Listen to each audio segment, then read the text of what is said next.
There's a problem with multiculturalism. And no, it's not that every critic is a raging racist. Not only is multiculturalism solely imposed on Western nations, but it operates on the baseless assumption that all cultures share the goal of diversity and harmony. In reality, they don't. That's why it's been said that multiculturalism is a unicultural phenomenon, largely unique to post-World War II Western nations.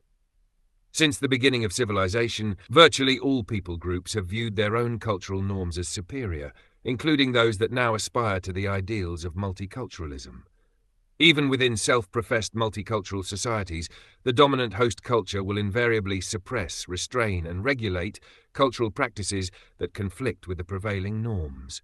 For example, in the Christian West, practices such as polygamy, female genital mutilation, slave labor, public nudity, animal sacrifice, incest, and child marriage are outright banned, despite the fact that these are accepted cultural practices elsewhere. But what happens when an imported culture that doesn't subscribe to the ideals of multiculturalism begins to gain dominance over the host culture, either through mass immigration or a higher birth rate? As this new monoculture increases in influence, it will inevitably begin to redefine what that society deems acceptable behavior, and that includes undermining the multicultural commitment from within. The problem is only exacerbated when the host nation welcomes migrants who have no intention of assimilating with the host's culture, religion, or way of life.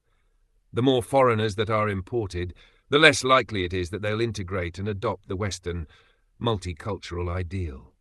As a result, the increasing prominence of non-Western monocultures within nations that claim to be multicultural is a significant concern for many Westerners.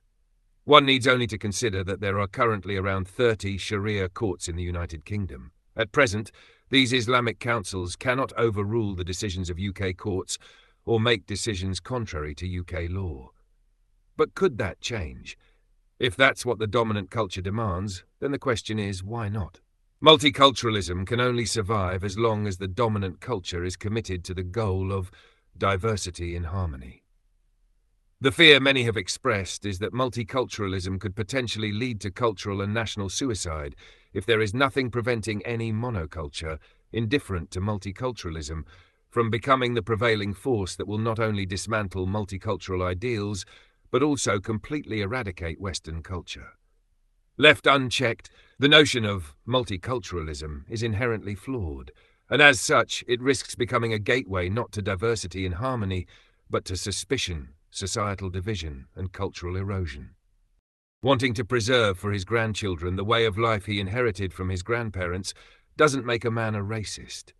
It's the aspiration of every people group, and in a society where all cultures are striving for equal dominance, that's the problem.